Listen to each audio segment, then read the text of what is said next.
All right, good afternoon to both Facebook and YouTube. So good to be with you all. This is Let the Bible Speak, live question and answer program. And so we're so thankful that we can be with us. Today is November 20th. So, this is a live and active program. So we are to meet with you for about an hour's time frame to be able to answer any questions that you may have. As well as those of you who might be looking at or viewing this during the week, please feel free to throw your questions in the chat box. We will be able to see them, as well as if you have on Facebook specifically. If you do have a question and you would rather send us a message directly, you can go ahead and send a question to our Facebook direct messaging system as well. Also, I want to encourage you that if you want to as well, you can use our email address to send us questions.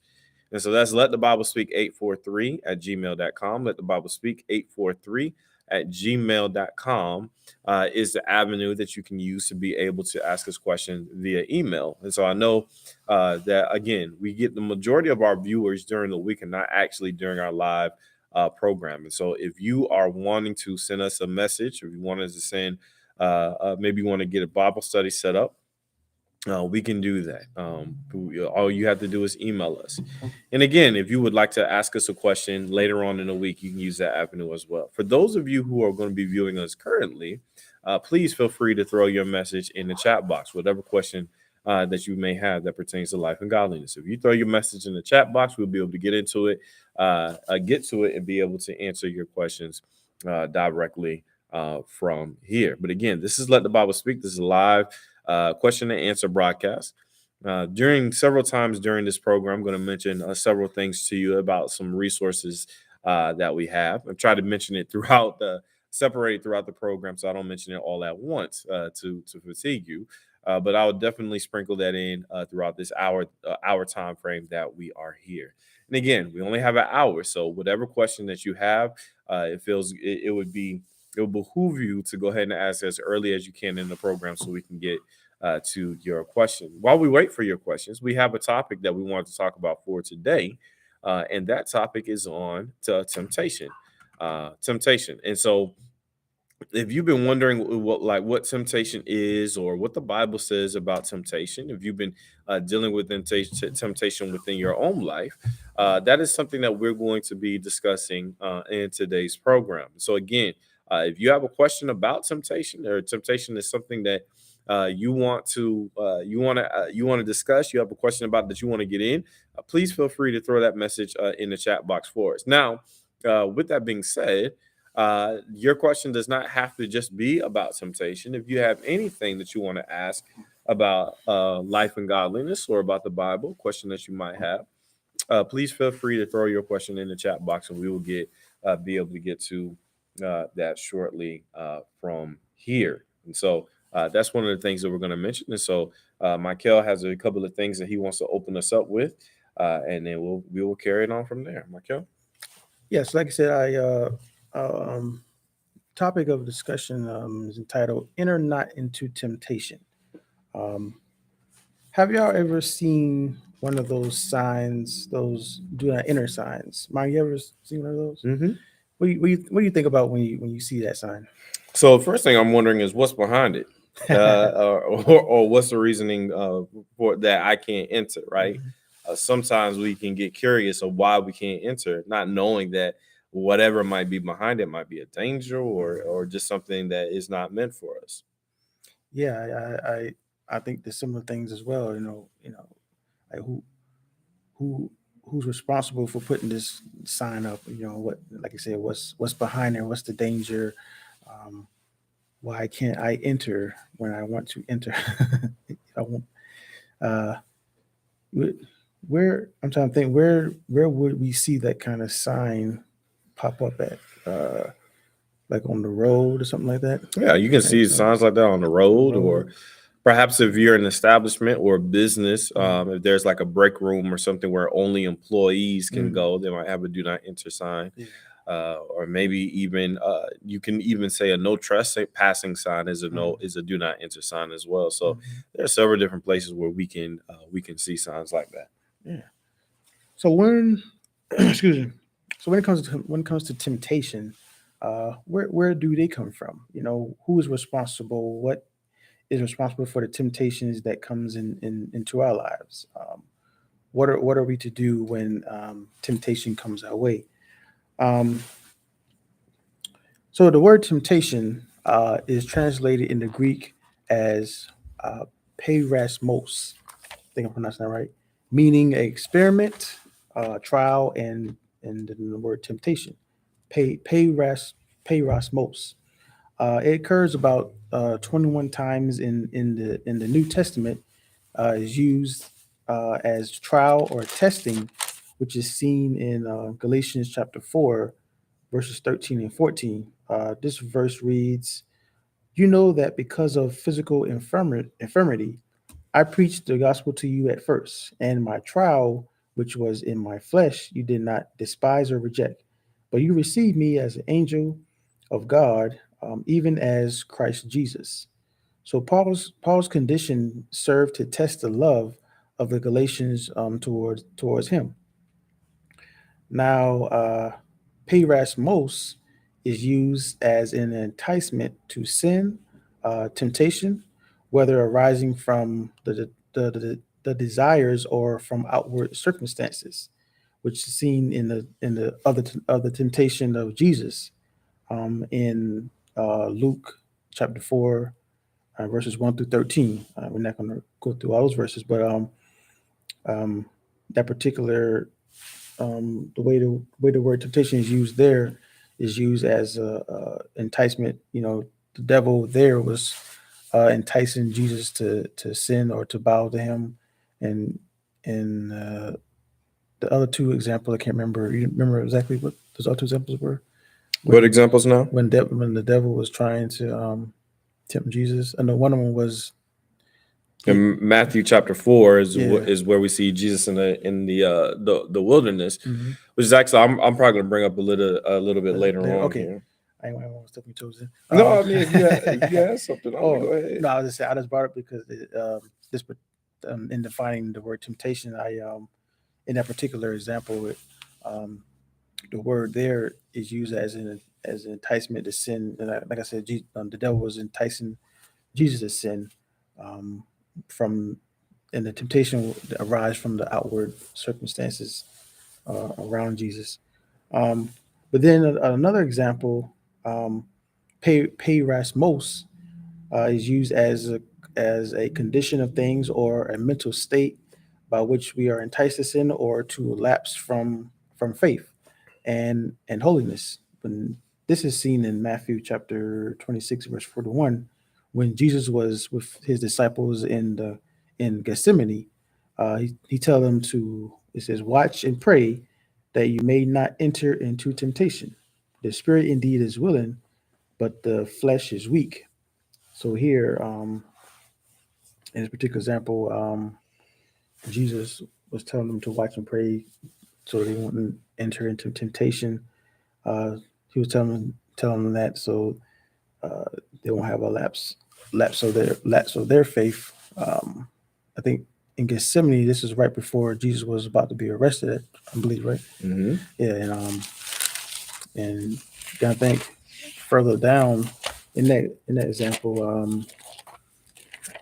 he got one of the disciples cut off one of the guards that who were trying to arrest Jesus' ear or something like that. Yeah. Yeah.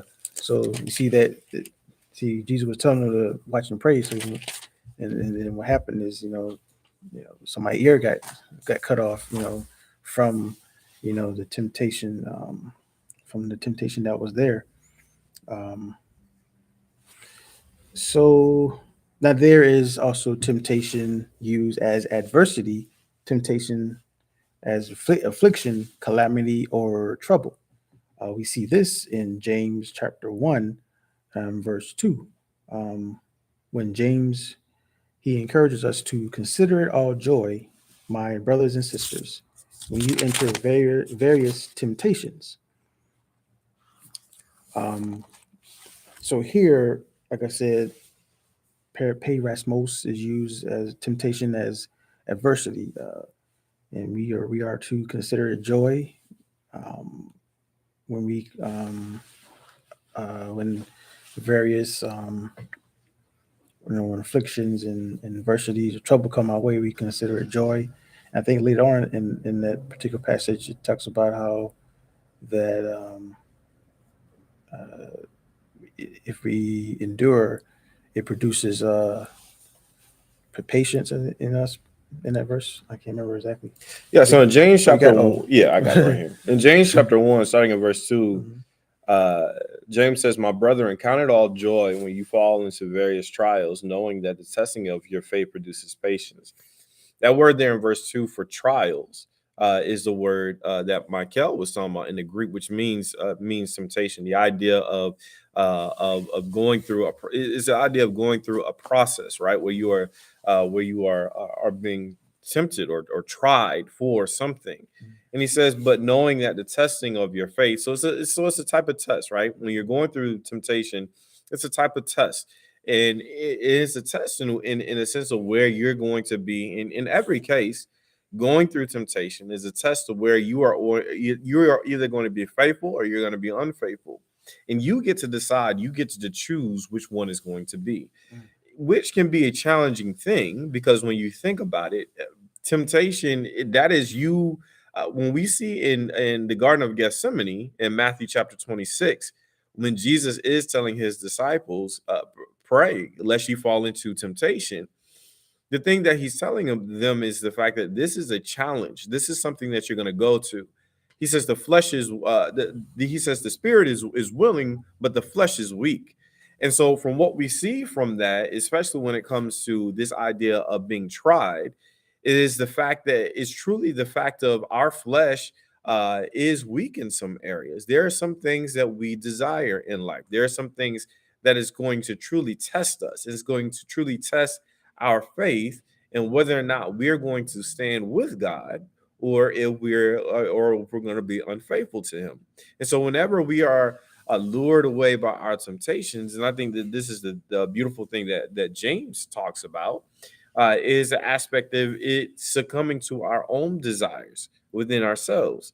When we succumb to our own desires, nobody is truly tempting you. It's a situation where you have a desire for something, and you allow your flesh, you allow the fleshly man, you allow the desire to lead you away from God and being unfaithful to Him. And so it's very important for us to get that concept. And like I said, again, I'm going to go to Matthew chapter 4 here shortly, and where we will talk about what Jesus did when he was tried, when he was tempted, and we'll talk about how he got himself out of that situation. But there are several instances in the Bible that we see of people who when they were tempted by something, they did not succumb. The first thing that I'm thinking about, really. And the word is not used there, but with Cain and Abel, Cain had this anger up against his brother, and his desire was to kill him, and he executed that desire. As a matter of fact, when we go back there, when we take a look back there, one of the things that God says to Cain in Genesis chapter 4, I believe where it is, and it is, and in Genesis chapter 4, one of the things that happens there is that the Lord speaks to him, and he talks about the idea that if he giving into his desire.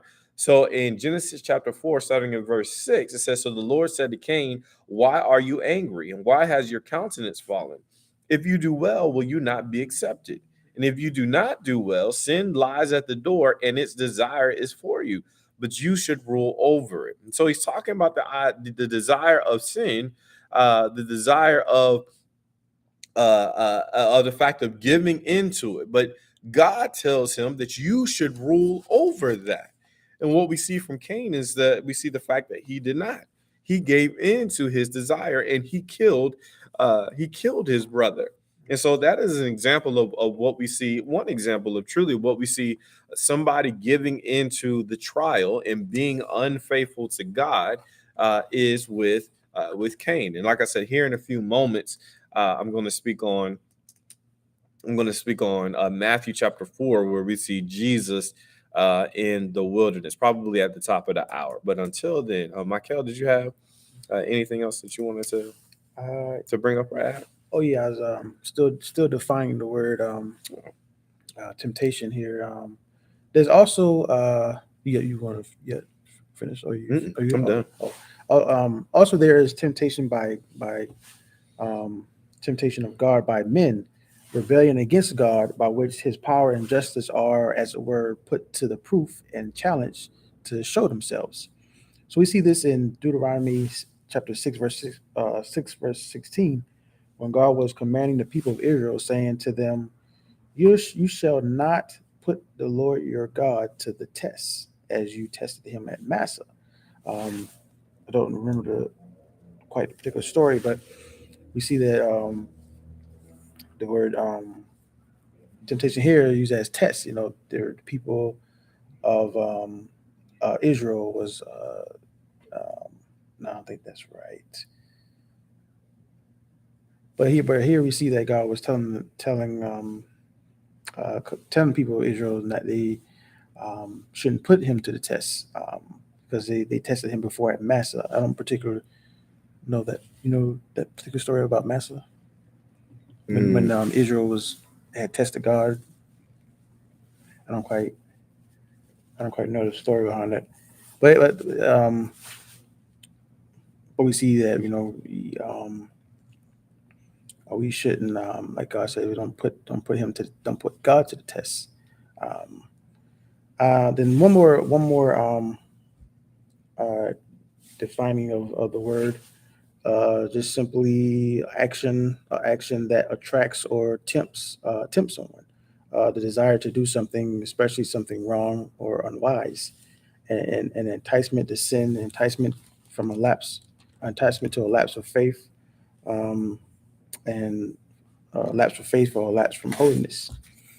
Um, all those are what temptations are. Um, you have any more to add about defining temptation? Mm-mm. No. You want to get into the Matthew verse? No, so Okay. we still got some time before I want to cover that. I'll just go back to James here in chapter 1. Yeah. One of the things that I see here, just to continue on, is looking at verse 12, where James says, "Blessed is the man who endures temptation." So what we're about to see here is a process of what it looks like to endure temptation. And temptation is certainly something that you have to endure. It's a trial or a testing that you have to endure. He says, "Blessed is the man who endures temptation, for when he has been approved, he will receive the crown of life, which the Lord has promised to those who love him. Let no one say when he is tempted, I am tempted by God, for God cannot be tempted by evil, nor does he himself tempt anyone." So, one of the things that we see here is the fact that God does not tempt. You can't be tempted by God. He's not tempting you, and he's not going to draw you towards evil.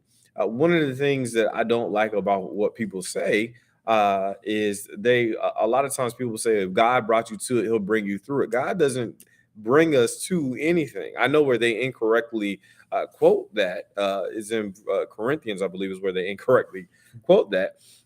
But God doesn't bring you into evil. No, we are carried away by our desires. And that's what he's going to say here next. He says in verse 14, but when one is tempted, when he is one, but each one is tempted when he is drawn away by his own desires and enticed. So God does not do the tempting. God, us being tempted or us giving into temptation is because of our own desires that we have and we are led by. And I think I mentioned that earlier. And here's the verse or the passage that mentions that is the fact that we're drawn away. When we truly have things in this world that we desire, we get drawn away by that. If we don't practice endurance. And so when we go back to 12, again, we see verse 12, it mentions the aspect and the idea of endurance. And so as Christians, we need to make sure that we are enduring during these times to be able to get through these trials of desire that we have. That can be hard. It's not that, we're not trying to speak from a mindset that any of this is easy. Don't get me wrong. That's not the case. This is truly a hard thing for us to do. But as we go to Matthew chapter 4 here in a few minutes, after I'm going to mention some of our some of our break information here. But after that, when we get into Matthew chapter 4, what we're going to see is what Jesus actually does to be able to defend himself against temptation. And so when we see this idea of endurance, it's so important for us to learn how to learn what Jesus did and how he actually got through being tempted. So verse 15, it says, then when desire has conceived, it gives birth to sin, and sin, when it is full grown, brings forth death. And so do not be deceived, my beloved brethren. Every good gift and every perfect gift is from above and comes down from the Father of lights, with whom there is no variation or shadow of turning. Of his own will, he brought us forth by the word of truth, that he might be a kind of first fruits of his creation. So God brings good to us. God does not bring evil to us. And so we can't look at God as he's the one who's leading us into, or he's the one who's pushing us into sin, but it's the opposite. He's leading us from these things. He's leading us from these things. That's what Jesus mentioned in his model prayer in Matthew chapter, in his Sermon on the Mount, Matthew chapter 6. And he's mentioning the fact that lead us, do not lead us into temptation, but deliver us from evil. God is not going to lead us in that direction. He is the deliverer. And so he's going to deliver us from these situations that we might go through. And so I think James was definitely a good starting point for us to be able to look at and glean from some of these things here that we see of the Bible and see what it says about temptation. And like I said, here shortly, we're going to get into Matthew chapter 4, where Jesus was tempted.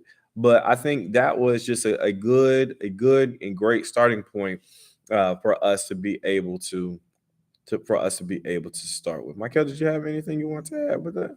Yeah, and in James, the heading under that particular section is titled "Loving God Under Trials," and the point I wanted to make on that is that's exactly what we should do.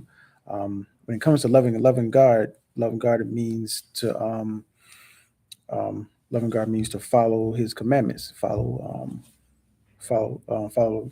God's commandments. So when we're faced with temptations and trials, or in this particular case, trials, adversities, or trouble, when we're under adversity, we still must love God. We still must obey God during those times, and so no matter what we're going through, we still must obey. But just because we're going through something doesn't give us a license to,